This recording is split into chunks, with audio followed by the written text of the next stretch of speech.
Hello, beautiful soul. I'm Vicki Howie of ChakraBoosters.com, the creator of Chakra Boosters Healing Tattoos. And welcome to your astrology energy forecast for September 2021. And I don't know about you, but I can't wait to hear from Tiffany Harelik. She's here today from wiseskiescollective.com. You can also find her at wiseskies.advice.com. And she is here to give us the scoop for September. And I don't know about you, but I'm just ready to say enough with August. Like, this has been, Tiffany, for me, so tough. Let me tell you just a bit about Tiffany. She's a psychic medium and a best-selling author. She's also a publisher of Spellbound Publishing. Is that correct? Spellbound. And she has a Russian lineage of, it goes back in your family a bit to do psychic things, correct? Correct. Yeah, I love that. And she hails from Texas, and I've got all kinds of links for you to connect with her down below. So check those out if you want to connect with Tiffany. And thank you for joining us, Tiffany, so much. I can't wait to hear, and I just pray you have something to give me, because August has been such a challenge for me. It really has.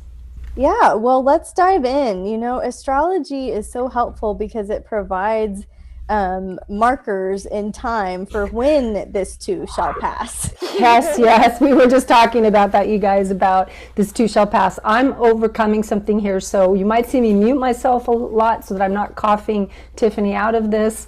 And let's just forge forward here. I wipe my brow if I get a little sweaty or coffee or okay, so let's start with the theme. Let's do what we usually do, Tiff, and let's do just go through the theme for the month, and then let's do some dates. Let's go through all the dates, and then at the end you do your beautiful tarot card drawing. And that was so funny last month, you guys. If you didn't see that, go back and watch it, because she was talking about one and only one card and just kind of like mentioning that card when we were talking, and then she drew that card at the end. So I love that.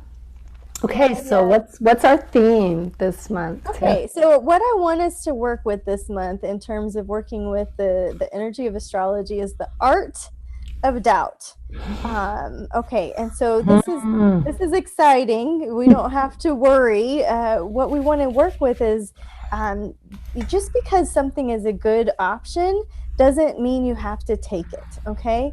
And so I want everybody to let themselves off the hook and give them freedom to not have to take what looks like a good deal. There's a lot of Libra. There's a lot, like Mars is moving into Libra. There's a Mercury retrograde in Libra. The sun will eventually move into these Libra, the scales of trying to balance things out. So it's not like we got super organized and efficient and we're ready to rock. It's like we're still trying to weigh out some options. And so that's why I use the word doubt. Not that we don't have to be skeptical. We just don't have to jump into the next thing, you know. So this is more about conserving your energy.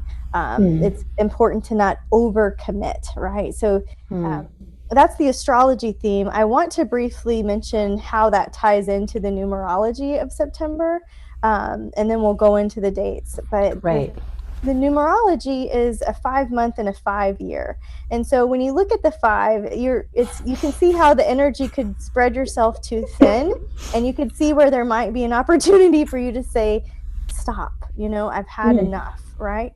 You could see the energy high-fiving itself. So I think that there's lots of room to have these big, huge, grand adventures. So if you're well and you're experiencing the exciting high side of life and it feels like a roller coaster, just remember there's the art of doubt. You don't have to do it all.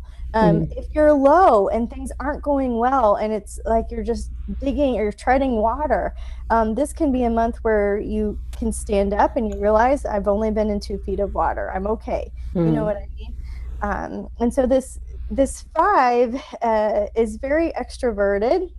So we want to channel all of that energy in a way that is useful to you. There's likely going to be a lot of distractions, a lot of changing schedules, a lot of squirrel, right? Over there. And so, and it's just a great month to get to stay curious, right? So, Stay curious. Okay. yeah. In terms of the dates, one of the things I love to do in my own personal practice is to look at the first day of the month to look at where the moon is. It's not a big, huge astrological transit, but it's like a little hint from the heavens, that's like, what's going on? What do I need to pay attention to? It happens to be in Cancer, right? Cancer is very nurturing about the home, about home cooked meals, about food prep, about going in and being sweet to yourself. And so I just know with all that boom, boom, boom, boom, boom energy, we're going to need that Cancer moon to come back to, right? So nesting, nurturing, moonstone, pink, white, soft, right? Feels good. Yeah, it feels good. I know that, September is going to be very active. And so just know that October is going to be a more Cancerian vibe. So if you're looking for a sigh of relief, I would hold off until October, and I would continue to conserve your energy in September. On the 5th, that's the first date I want to talk about. And I want you guys to circle this because anybody that is in relationship uppy downy, this is going to be a hot mess date. And so if you see it coming, you don't have to respond. You don't have to act. You don't have to jump into the frying pan. You know what I mean? You can be like, oh yeah, I knew it was going to get tricky, and you don't have to step in that hole, right? You can have a different response or reaction. So I just wanted to let people know Venus is going to semi-sextile Mars and square Pluto. So if it's not relationship uppy downy, it could be financial uppy downy because Venus, right? Money and love. So we're looking for some kind of positive change, and a lot of times it feels uncomfortable before it feels better, right? That's just kind of the way it usually goes. We have to hit our bottom before a change can occur. So that's September 5th.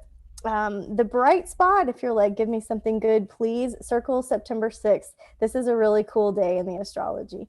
Not only is it the new moon in Virgo, one of my very favorite signs to work with, it's also Venus will trine Jupiter and the sun will trine Uranus. Okay, so if you think about these like characters in the sky at a party having a good time, Venus is like, the sensual goddess of love and money and beauty and luxury. And then you've got Jupiter, who knows a guy who's going to make it happen for you, who's going to expand.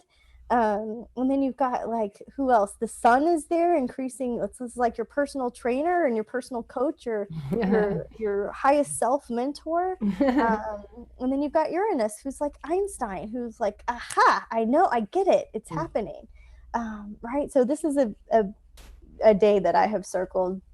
If you want to focus on the new moon in Virgo, it's like, okay, we can make wishes and focus on Virgo things. If you happen to know your birth chart and you know where 14 degrees of Virgo is, what house that is in will give you another layer of information to play with. And so Virgo things are like health, right? Our physical bodies, renewing our physical bodies, tending to our gardens, the garden of our gut biome, our mental biome, tending to our gardens outside.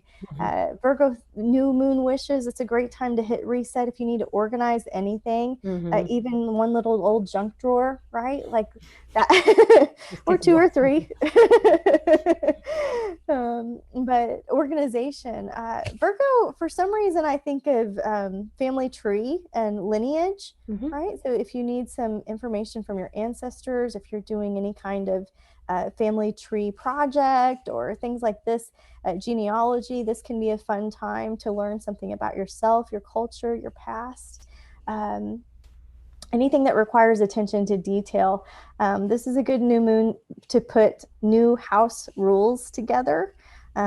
So if you've strayed away from having dinner together at night, if you have strayed away from doing your grateful check-in, like this morning, I'm grateful, like I do this with my daughter on the way to school. What are you grateful for? And it's simple. And I don't want her to create more out of it. You know what I mean? But that's our house rule. We talk about what we're grateful for in the morning. We talk about a fun fact in the evening. It's a bullet point. It's not a lot, right? She's 15. Okay. And I'll take it. Yeah. But new house rules is a good time to put that in. So things like this, your service work is another really good one to point out. If you're volunteering, and just remembering that we've got that art of doubt, like, are we in too much? Are we not giving enough? Where's your service work like? Have you overgiven and you need to reel it in? Have you not given a free session in a while and you're feeling a little generous? Like, just you're weighing your options there for your service work. A few things I want you to be aware of on that particular moon is that there are some negative tendencies associated with a Virgo moon. If you have a Virgo moon natally, you are likely to be hypercritical of yourself. And sometimes that's obvious, and sometimes you direct that at other people, right? It's like you come out as critical at them because you're actually critical of yourself. And so when that Virgo new moon is in, we can all kind of warp into that syndrome, right? And I'm not talking about you, Virgo moon. I'm talking about all those other Virgo moons out there, right? But this, like, so this might be a good time to do a little bit of awareness, just more awareness around being self-critical, being really like nitpicky with self. Right. Okay. Yes. And therefore, if you see you're doing it with others, bring it back home. It's starting here. Right. What's your favorite anecdote to that? Okay, ask me again. An anecdote to noticing. to not being self-critical when you have that Virgo energy. I know quite a few people with Virgo moon. I don't have a Virgo moon, but I know quite a few who do. And what's your best anecdote if they're doing that? Okay, so if you're doing that, it's almost like you're stuck in analysis paralysis, right? You can't just free yourself up. So the opposite of that would be like we talked about earlier, to stay curious. I wonder where that thought is coming from, you know? Circling. This is like one of our principles. And that's what I love when you said the art of doubt, and then you said curiosity. And I do think the highest art of doubt is to be curious, is to stay curious. And stay loving, somehow, like go from head to heart. It's a long journey. It's a short one, but a long one. And sometimes for me, it's just a matter of literally putting both hands on my heart. Like literally just for a moment. Like if I'm too much in my head, stop. Take a couple breaths. Exactly. Take a couple breaths.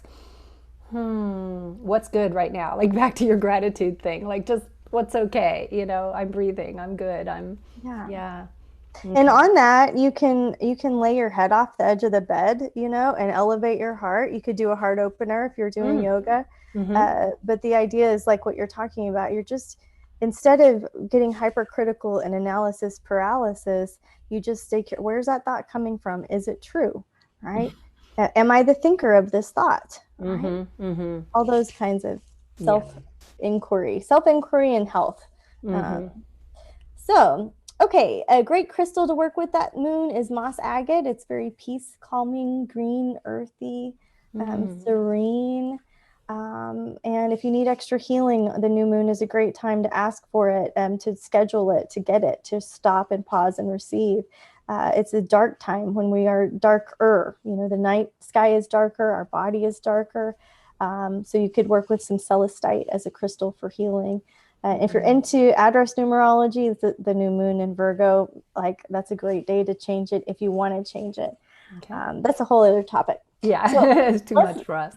Let's talk about the next date. It's September 10th.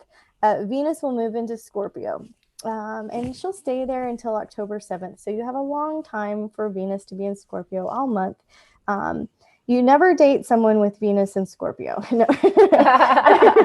I'm kidding. You never date someone who has it, or you never date someone while Venus is in Scorpio? Both. All the above. All of them. Okay, guys, we're kidding, but leave your comments if you'd like. Yes, we're totally kidding. I have dated Venus and Scorpio people, and they're wonderful, lovely people. But the point is that it is a more complicated placement in the sky. All right. When it's in your birth chart, there are lots of tools and tricks we can work with to have this really deep, interesting, juicy, magnetic life. But when it's going on in the sky, right, there's this like seduction going on, and that can be good, right? You can attract more flies with honey than vinegar. Like there's this seduction going on.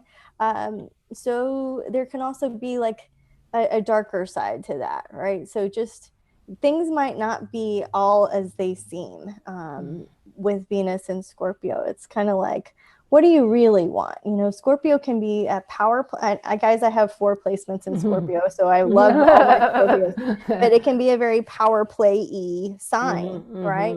So with Venus in there, it's like, are you having authority issues? Are you having boss issues? Are you giving your power away? Are you using your sexuality in an incorrect way? You know what I mean? Like, in a power playing kind of way, in a power play way, using it as a chip, or right? Okay. Like, I didn't even know that was a thing until I was too old to. Anyways, you know, the idea, you get it. So just be aware of it. On the 13th through the 19th, this is like a no-fly zone. The sun is going to oppose Neptune, and that's when things really don't go as planned. The caution lights in the sky come on. Neptune fades, takes away, dissolves. And so things aren't really foggy. So we're going to just work that week with that, like, is that real? Is that not real? Let's wait until the dust settles. And we're just not going to spread ourselves too thin. On the 14th, Mars will enter Libra, and I am, being the optimistic personality I am, I'm like, this is great because Mars energizes and Libra looks for the win-win, and there's going to be fairness and justice, and it's going to work out great. Mars is natally in my first house, so I'm always like ready to go, you know what I mean? And so Mars and Libra, it's that same vibe. So there's even more extroverted energy. It's going to be there all the way through the 30th. And while this is, to me, looks really, really good, there's a dark side there's a shadow side to it all.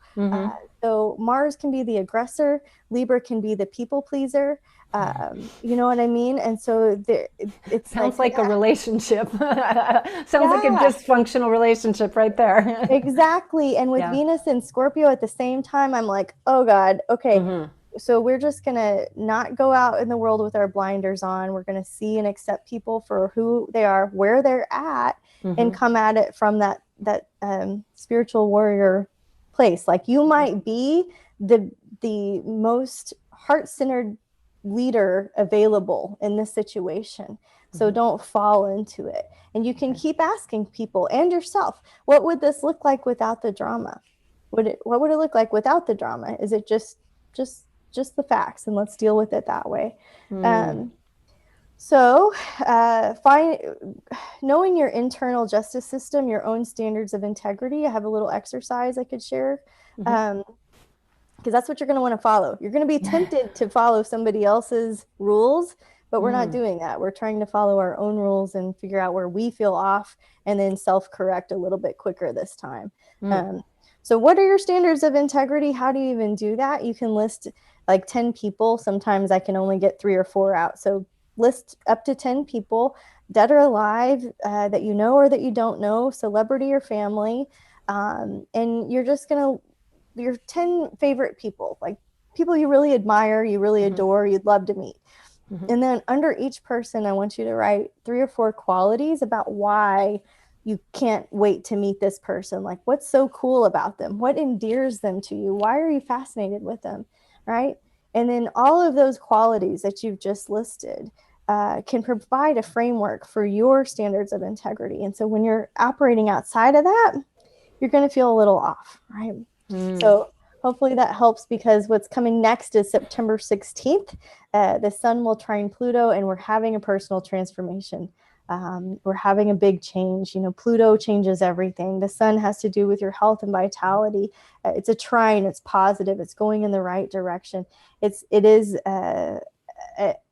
like, how well have you changed? You know what I mean? how well have you changed? Have you not changed very well and you're like stuck over here and it's a bumpy ride still? Have you changed too quickly and you don't know where you're swimming in the new thing? It's like, it's just that personal cycle. Do you have a problem with change? Like, do you not want to turn 41 this year? You know what I mean? Like, do you not want to turn 41? Can I? You know what I mean? It's like, do you not like where? How can we soften the process of your own evolution, your own grace? Because we're all going forward, you know. And this is the third. Yeah, this is the third time we get this opportunity this year, so this is a real sealer. Okay, I've got 3 more big transits for us. The next one is September 20th. We've got a full moon in 28 degrees of Pisces. You know, in medical astrology, the moon rules the fluids. Okay, and so when we've got a high tide in the sky, we also have a high tide in our bodies. And so some people will experience headaches or pressure. Our blood pressure will change, circulation will change, the fluids change, right?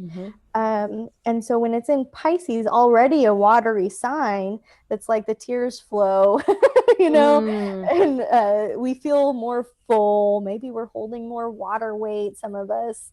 Not you, everybody else. Of course not me. Not you. The water weight, I have a medical medium I work with, and he recently taught me that water weight sometimes is a reptilian brain response to survival, because you want to hang on to water. So if you're in survival mode, sometimes you'll get some water weight. You know, and so this full moon is a great time to flush that, to wash away our troubles, to drink more water, to know that your emotions you're feeling them more high. The full moon, of course, being a completion time of the month.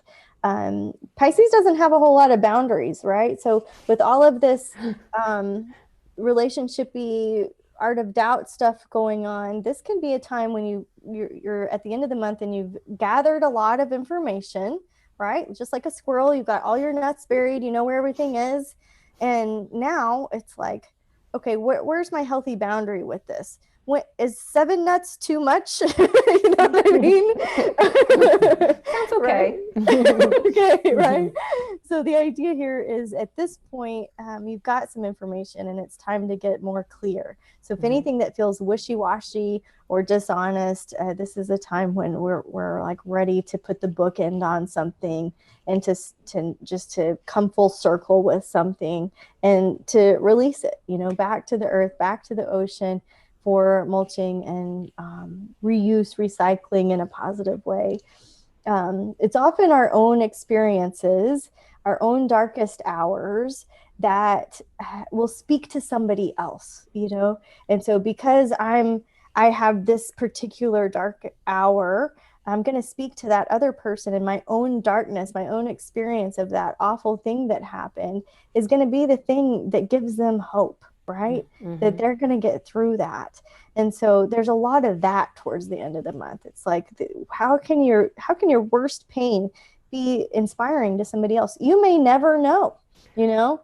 All the time. That's what basically, and I wouldn't even say just worst pain, but, you know, just your true, authentic darkness, your true experiences, because that's what we're doing with circling space, you know? And it's just amazing how much closer we feel when we share our humanity versus share only what we think looks good or whatever. Yeah, so that's nice to know there's space for that. Not everybody is going through the deepest, darkest, most intense thing, right? All my Scorpio energy, I want to talk about that intensity, but not everybody is. And so if you're kind of floating through and having a decent month, how could you work with a full moon in Pisces? You could just plan to like end a inspiring book around that day. You could watch a cool thing on Gaia. You could watch some of Vicki's old videos and get caught up on them and feel inspired, right? Like there's a fullness to it that feels different than the other, I guess, energy we're talking about. Yeah, this month feels good. Like I would particularly recommend people my Shadow series, and I'll make sure the links below, because it just feels like with the Pluto energy and just with all the stuff you're talking about, it's a good time to kind of revisit that, I think. Okay, Yeah. good. Yes. Okay, two more little transits to talk about as markers, and then we could do the tarot. On the 22nd, the sun will move from Virgo to Libra. So if you have any Libras in your life, you want to plan ahead and send them a birthday card or whatever you want to do for your special Libras, because they will love you for it, right? So happy birthday to Libras. To me, this feels like a time of restoration where all the other planets have had their drama going on in Libra, and the sun is like, I'm here. It is going to be okay. For the final act here, on September 27th, Mercury, the planet that governs the way we think, the way we learn, the way we communicate, the way we talk, the way we understand and share information, that planet will appear retrograde, right? You guys know this, right? It's not actually going retrograde. It just appears retrograde through Libra, and it will be retrograde September 27th through October 18th. This brings us back full circle with our theme. This is where you can give yourself permission all month long to push pause. Where can delaying something actually create more space and more creativity to pick it back up later? If you're in doubt, don't force a decision.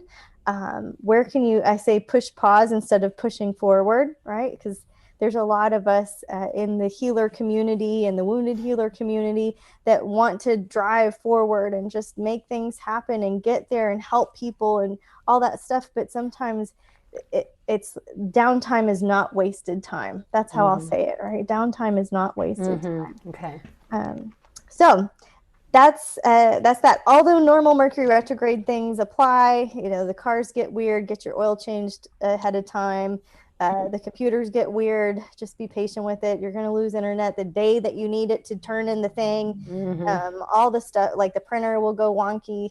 There's all kinds of that stuff will be normal. And we're just going to smile and say, what do you want me to think about instead, Mercury? Yeah, and plan ahead a little, right? So just like plan for things not to go as smooth as usual.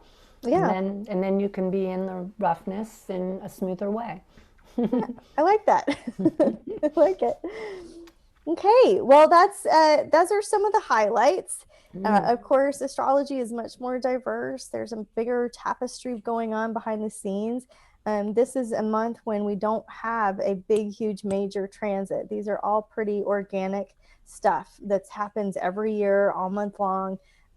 So I would say, generally speaking, just go easy and stay curious.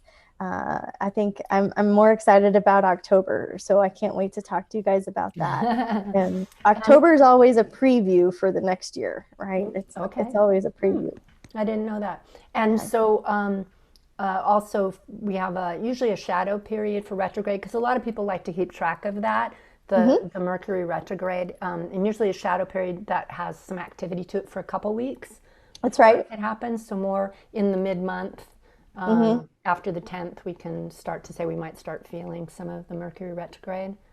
I think we're going to feel it all month long with all that Libra stuff going on. But yes, 2 weeks before and 2 weeks after. Okay. So it'll bleed on through all October. Okay. All right. Are you going to do some tarot cards for us? One for the first half of the month and one for the second half of the month. Okay, Yay. Let's play. All right. So everybody that's watching, that's needing a message, go ahead and take a big deep breath in through the nose and out through the nose. And just let the natural filtration system happen. Just breathing deeply, maybe even closing your eyes, some of you. And you're softening your energy so that you can begin to listen with the ear of the heart. Okay, so this message is for September, for the first half of the month, for anybody watching that needs a little extra guidance. Okay. All right, the first half, we get the card of the moon. All right, so this card's a little different, but the idea here, and Archangel Haniel is on it, so if you have any folks that are interested in that, Haniel is the one with the moon. The moon is a time of uncertainty. right? The moon is a time where things are either in shadow or illuminated, and there's still that art of doubt going on. And so just know that there's more life to be played out. You can't make decisions when you've got the moon there, because you don't have all the data that you need, right? So we're just going to stay patient and watch and trust in divine right timing. So the moon, the first half of the month, just to be soft, just to wait, to watch, and to somehow be comfortable in a great deal of uncertainty. Okay. Then let's shuffle and get for the second half. And if you read cards and you read the moon differently, then perfect. You have another thing to contribute here. All right, clearing for the second half of the month of September. All right, this card is the King of Fire. All right, and so the King of Fire is much like the King of, Wands in traditional tarot.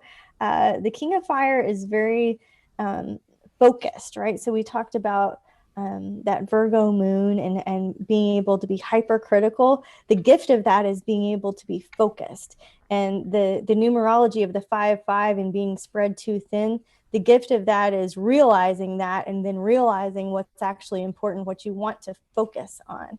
So let things be a little bit more vague and loose the first half of the month, and then starting to tighten it up, start to really look at really observe what's loose ends out there, what feels draining, what feels like the same story, what feels like an exciting new adventure, what feels like too much. And then by the end of the month, you're going to be able to shift and sort and focus on exactly what you want to focus on. The card says motivational, idealistic, ambitious, and charismatic. Right? So there's a creative solution, but you can't make it at the beginning of the month. You have to wait for the information to play out. Okay. Go ahead. Okay. I'm sucking on my thing here so I don't cough on you, but yeah, so that's, the art of doubt. That sounds like that's really coming out of the art of doubt. And then, yeah, I'm just feeling like the water of the moon and then the fire, this King of Fire, and I'm like, Steamy, Venus and yeah, Scorpio. exactly. Exactly. I'm starting to feel like, okay, out of that comes this, it's not necessarily, it's like the words were idealistic, charismatic. They weren't like concrete. It was, more just kind of like starting to sift, as you said. I kind of felt like that's how you put it, and I think that's a good way to put it. Like not going from I don't know to I know, but but from it's even okay that I don't know. Like it's more almost, it's this art of being in the unknown, and then the art of, okay, what is starting to show up, and what kind of clarity can I start to get out of this? I don't know if you're like this, but you know how sometimes you don't know what you want until you see what you don't want? It's unfortunate, isn't it? But yes. It's kind of like that. I need to move the furniture around, not like that, and we'll keep trying, right? So that's what we're doing. We're like artists, you draw, you sketch a little, you do some paint, and then you don't like it. So you paint over it and you add and you do more details, and it's just like that. You're fine tuning, and it takes time. It's not, we don't put the pen to the paper and write a best-selling novel with the first time we sit down, right? I don't anyway, but if you do out there, good for you. Yes. Right. Well, thank you so much, Tiffany. This is great. It feels right now, just with this whole year and the whole couple years, the whole COVID, everything, even the idea of doubt, I think, is just like, we're being really tested, I feel, in our ability to be in the unknown, because the unknown is literally the present. Right. Yes. It's the very true confusing present, time. unless we're coming out of habit and we're coming out of unconsciousness. Then the unknown is constantly what we're living in. I mean, we're living in and we make it negative. I notice we make the word negative, but the unknown really is where we're living from the divine, because the divine lives from the unknown in every moment. Not from the habit, not from the, so this is kind of, it's, I don't know, it's exciting. It's also like, do I have to? For me, anyway, I'm just being honest, and at the same time, I'm like, yeah, I do. I need to keep, practicing this and being okay with this. So, and that's why I think we're going to like October better. I think it's going to be a more nurtury, pumpkin-y, blankety time. Okay, all right. I hope so. Well, great. Thank you so much for taking this time with us, Tiffany. And you guys, if you want to connect with Tiffany, again, she's at wiseskiescollective.com. But we have all that down below. There'll be links to connect with Tiffany and get her calendar. She has an astrology calendar, and there's just so much. I'll let you check it out down there.